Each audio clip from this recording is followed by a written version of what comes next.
ایک صحابی نے کہا یا رسول اللہ انی احب ان یوسع اللہ فی رزقی، میں یہ چاہتا ہوں کہ اللہ میرے رزق کو کھول دے، میرے رزق کو تنگی دور ہو جائے. آسان تم علی طہارت یوسع فی رزق، ہمیشہ بوضو رہو تمہارا رزق کھول جائے گا. یہ کس کا بتایا ہوا نسخہ ہے؟ حضرت محمد صلی اللہ علیہ وسلم کا. بوضو رہنا کوئی مشکل ہے؟ کتنا پاک صاف رہو گے. ایک وضو سے تمہارا، ایک استغفار سے خدا کی قسم تمہارے سارے مسئلے حل ہوتے ہیں. یقین کرو تم 300 مرتبہ استغفار روزانہ پڑھ لیا کرو. نبی کا بتایا ہوا نسخہ ہے، پکا حدیث ہے، سارے پریشانیاں دور ہوتی ہے. یہ یاد رکھو میرے پیارے بھائی، میں نے پہلے کہا کہ جو بات سنو عمل کی کوشش کرو. سنا اور عمل نہیں کرتا یہ تو یہودیوں کا راستہ ہے. علم آ گیا لیکن پھر بھی پرواہی جتتا ہے. آج تو نیت کرو. وہ کہتا ہے میں وضو پر 2 لوٹے استعمال کرتا، ابھی مشق شروع کی آدھے لوٹے پر وضو بناتا ہوں. خدا کی قسم میں نے اپنے نماز میں زبردست نورانیت پائی. کس کس کی نیت ہے کہ انشاءاللہ پانی کم استعمال کریں؟ مشق شروع کرو. تم دیکھو اپنے نماز میں دوسرے نوجوان نے مجھے کہا کہ مجھے وہ وسوسے زیادہ آتے تھے، جب پانی کا استعمال کیے گے میرے سارے وسوسے ختم ہو گئے. یہ نسخے ہے، یہ تجربات تو دوسری بات ہے. اصل بات تو حضرت محمد صلی اللہ علیہ وسلم کی کہ اس نے بتایا ہے کہ اللہ ہر تنگی سے نکالے گا. تم پابندی سے کرو تو صحیح. اپنے گناہوں کو یاد کر کے استغفار کرو، بیٹھ کر کرو. 20 منٹ لگتے ہیں. بہتر استغفار استغفر اللہ الذی لا الہ الا هو الحی القیوم واتوب الیہ. استغفار کرو، اعمال کرو، نماز صحیح پڑھو. نماز پر بنی ہوئی ہے نماز. یہ بار بار یہ بات سنو، بنی ہوئی نماز انسان کی وہ اصلاح کر سکتی ہے جو 1000 پیرا اور مرشد نہیں کر سکتے.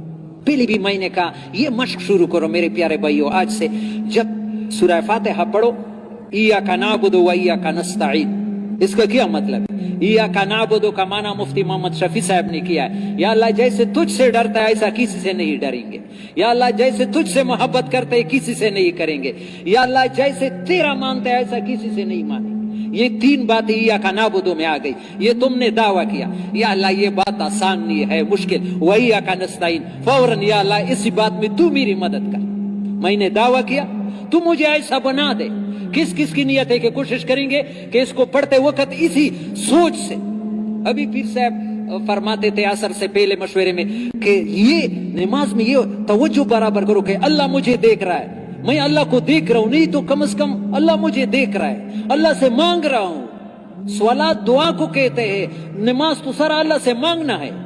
اہدنا الصراط المستقیم پڑھتے ہوئے اس تصور سے پڑھو یا اللہ میں تو 1 سال کا بچہ ہے، خود نہیں جا سکتا ہے، کسی نے اس کے 2 انگلیاں پکڑے ہیں، اس کو جس کے ہاتھ میں انگلیاں اس کو یقین ہے میں نے چھوڑ دیا تو گر جائے گا. یا اللہ اگر تم نے ہمارے انگلیاں چھوڑ دی ہم 1 قدم بھی خدا کی قسم صحیح نہیں اٹھا سکتے. سورہ فاتحہ اس طور سے دیکھو کہ تمہاری زندگی بدلتا ہے یا نہیں بدلتا. رکوع سجدے میں خاص کر یہ میں نے پہلی بھی کہا، یہ ہمارے جوان بچے، مجھے اپنے مسجد میں امام ہوں، بعض جوان ایسے نماز پڑھتے ہیں کہ نماز ان کو دعا دیتی ہے. رکوع کیا ابھی سر اٹھائے نہیں، سجدی گیا سجدے سر اٹھائے نہیں. پھر تھوڑا سا نماز پر وقت لگاؤ، تھوڑا سا رکوع میں جاؤ، سبحان ربی العظیم، پاک ہے رب میرا جو بہت بڑا ہے.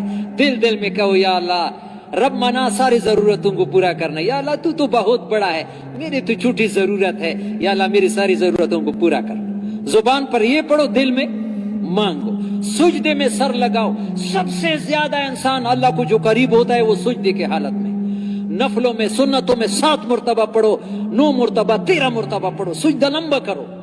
اور پھر سبحان ربی الاعلی. ایسا کتابوں میں لکھا ہے کنز المال میں، سجدے میں یہ تصور سے سجدہ کرو جیسے اللہ کے قدموں کے درمیان میں نے اپنا سر رکھا ہے. کتنی عاجزی ہے کسی کے سر کے قدموں میں اپنا سر ڈالنا. یا اللہ میں نے یہ سر ڈالا ہے، تو بہت بلند ہے، میرے تو تھوڑی ضرورت ہے، یا اللہ میری ضرورتوں کو بھی پورا کرو اور میری تربیت فرما. یہ دیکھو تم ایسا نماز شروع کرو کہ تمہارے زندگی کیسے چینج بن جاتی. کس کی نیت ہے انشاءاللہ اس کی مشق کریں گے. نماز پر کوشش کرو، صحیح نماز اور جماعت سے پڑھو. مجھے بڑا دکھ ہوتا ہے، کئی دفعہ یہاں بھی کہا ہے، ایک مسجد میں امام ہوں، ظہر کو میرے ساتھ جو لوگ نماز پڑھتے ہیں پھر بعد میں پڑھنے والے ان کو حساب کروں تو 2/3 بعد میں اکیلا پڑھتے ہیں. خدا کی قسم 5 روپے کا نقصان بھی نہ سمجھتے کہ ہم سے جماعت چلی گئی. حالانکہ ابو بکر وراق بہت بڑے شخصیت حضرت شیخ الحدیث مولانا زکریا صاحب نے یہ قصہ لکھا ہے. حج کے لیے جا رہے تھے, راستے میں کہا کہ مجھے واپس کر دو. کیا بات ہو گئی؟ مجھ سے 700 کبیرہ گناہ ہو گئے. کتنے لوگ حیران ہو گئے کہ 700 بڑے گناہ تو ایک فاسق فاجر. پتہ چلا کہ اس کی جماعت کی نماز رہ گئی ہے.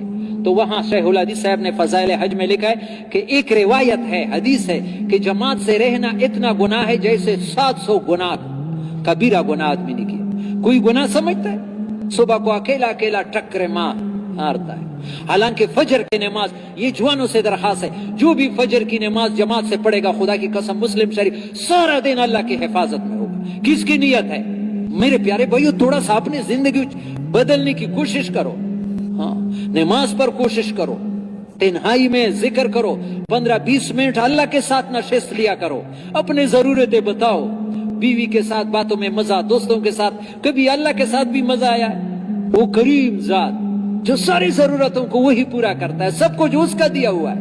میرا اپنا کچھ بھی نہیں ہے, اس کا لحاظ نہیں رکھتے. باپ کا لحاظ رکھتے, بھائی کا, لیکن وہ بڑے کا لحاظ. ما لکم لا ترجون للہ وقارا وقد خلقکم اطوارا. نوح علیہ السلام قوم سے کہتے ہیں بدبختو, اتنے بڑے اللہ کا لحاظ نہیں رکھتے. وہ کن چیزوں سے خوش ہوتا ہے؟ عبد الوہاب صاحب نے ہمارے حلقے کا جوڑ تھا, ہر انسان کی کامیابی اس میں ہے کہ اللہ کو راضی کرنے میں لگ جائے, مرد ہو عورت ہو. ابھی اللہ ناراض ہے ہم لوگوں سے. نبی نے نشانیاں بتائی ہے, حدیث ہے کہ جب اللہ پاک اس امت سے ناراض ہو جائے گی تو پچھلے امت جیسے زمین میں نہیں دنساتے. اذا غضب اللہ علی امت لا يعذبهم خسفا ولا مسخا. ان کے چہرے وہ بدلتے نہیں ہے, پہلے امتوں کی شکلیں بدل دی, خنزیر بنایا ہے, قرآن میں ہے. فجعل منهم القردة والخنازیر, بندر بنائے ہیں, خنزیر. لیکن اللہ ناراضگی کی 3 نشانیاں بتائی, توجہ سے سنو. ولكن قلت امطارها, بارشیں کم ہو جائے گی. بارشیں کم ہے یا زیادہ ہے؟ کتنے سالوں سے بارشیں, فصل صحیح نہیں ہوتی. یہ اللہ کے ناراضگی کے نشان ہے. وغلت اصغارها, اور دن بدن چیزوں کی قیمتیں بڑھتی جائے گی. وَيُوَلِّ عَلَيْهَا شَرَارَهَا, برسر اقتدار لوگ, بدترین لوگ اللہ لے کے آئیں گے جب اللہ نیچے لوگوں سے ناراض ہو جائیں گے. ابھی نیچے لوگ حکومت سے شکایت کرتے ہیں, خود اللہ کو راضی کرنے میں نہیں لگتا ہے کہ اللہ ہمارے حالات کو ٹھیک کرے. ہر آدمی دوسرے کو دیکھتا ہے کہ اس کی غلطی ہے. میرے پیارے بھائیو, آج تو ایک فیصلہ کر لو. مولانا محمد عمر پالن پوری نے فرمایا ہے, جو آدمی توبہ کرتا ہے وہ گناہوں سے خدا کی قسم ایسا پاک ہوتا ہے جیسے ماں کے پیٹ سے بچہ پیدا ہوتا ہے اس دن اس پر کوئی گناہ ہوتی ہے. لیکن توبے میں 4 شرطیں ضروری ہے. کتنے؟ 4 چیزیں ضروری ہے. کتنے؟ اگر کرنا ہے تو بتاؤں گا, نہیں کرنا ہے تو پھر کیوں بتاؤں. کس کس کی نیت ہے؟ ہاں, ایسا توبہ کریں گے. یہ جتنا بھی انسان کو معلوم ہے کہ مجھ سے غلطی ہوگی, اس پر ندامت ہو, یا اللہ یہ میں نے اچھا نہیں کیا, یہ میں نے, جتنی بھی انسان کو ملی یہ بات گناہ کی مجھ سے ہو گئی, یہ غلط میں نے دیکھا ہے, غلط سنا ہے, غلط بولا ہے, وہ کیا ہے, وہ کیا ہے, اس پر دل میں ندامت ہو کہ یہ میں نے پچھلے جو کیا ہے اس پر نادم ہو. سمجھ میں آ رہی ہے؟ اس وقت فی الحال میں گناہ کو چھوڑ دی, جتنے معلوم ہے کہ یہ اللہ کے نافرمانی ہے اس کو نہیں کروں گا. مر جاؤں گا لیکن اللہ کے نافرمانی نہیں کروں گا. آئندہ نہ کرنے کی نیت ہو. آئندہ 3 شرطیں یہ ہے, اور 4تھی شرط یہ ہے, اگر کسی کا حق آیا ہے اس کو ادا کرو یا معاف کرا دو. اگر نمازیں چھوڑی ہے تو اس کی قضا لاؤ. یہ 4 شرطیں ہیں. ایک, پچھلے پر ندامت, موجودہ وقت میں گناہ چھوڑو, آئندہ نہ کرنے کی عزم, اور جو حقوق رہ گئے اس کو ادا کرو. کسی کے انسان کا, عجیب بات بتاؤں, اللہ ہمیں غیبت سے بچائے. تفسیر روح المانی بڑا معتبر تفسیر میں, اس میں لے کے اگر کسی آدمی کی غیبت کی ہے تو اس کا بھی دوائی نبی نے بتایا. ہمارا نبی ایسا شفیق ہے, کبھی خیال آیا کہ مجھ سے تو کسی کی غیبت ہو گئی, اور غیبت زنا سے بھی سخت گناہ ہے, لوگ گناہ بھی نہیں سمجھ, تو کفارۃ من اغتبتہ ان تستغفر لہ, جس کی غیبت کی سمجھا کہ میں نے اچھا, یا اللہ جس آدمی کی میں نے تو اس کو معاف کر دے, جس کی غیبت کی اس کو معافی, اللہ سے معافی مانگے تو تمہارا گناہ معاف ہو گیا. کرو گے نا؟ اور ہاں, اللہ کے حقوق رہ گئے اس کو ادا کرنے میں لگو. یہ اعمال والی زندگی سے دنیا جنت بنتی ہے. خدا کی قسم یہ گارنٹی ہے. آج جو ہم پریشان ہے یہ کبھی بھی نہ سوچے کہ یہ میرے ساتھ بڑا تنہا نہیں ہے, میرا بڑا گھر نہیں ہے, میرا کوٹھی نہیں ہے, میرا یہ نہیں ہے. سب سے دین کی کمی ہے, اور کمی محسوس بھی نہیں کرتے. اگر محسوس کرتے تو دنیا کی کمی, دین کی کمی احساس بھی نہیں ہے. تبلیغ کے بارے میں بھی یہ سنو, بعض لوگ غلط فہمی میں ہے. صاف کراچی کے آپ کے مسائل کا حل یوسف لدھیانی صاحب کے 10 جلدوں میں کتاب ہے. ایک آدمی تبلیغ میں جاتا ہے, ماں باپ کی مرضی نہیں ہے تو اس کو تبلیغ میں جانا جائز ہے یا نہیں ہے. اس کی 2 صورتیں ہیں. وہ کتاب خود آپ دیکھ سکتے ہیں. اگر ماں باپ بسترے پر بیمار پڑے ہیں, کوئی اور بیٹا نہیں ہے, تو پھر تو حق ہے کہ ماں باپ کی خدمت کرے. لیکن اگر یہ ماں باپ اس بیٹے کو دنیا کے لیے 4 سال کے لیے بھی فارغ کرتے لیکن تبلیغ کی اجازت نہیں دیتے, ایسے ماں باپ کا ماننا گناہ ہے. ایسے ماں باپ کا لا طاعت لمخلوق فی معصیت الخالق. جب اوپر والا ناراض ہوتا ہے یہاں پہ سے نیچے کی اجازت نہیں ہے. کہ علماء سے مسائل سیکھو. حلال حرام کا 80% بھی دین حرام غذا کی وجہ سے آتی ہے.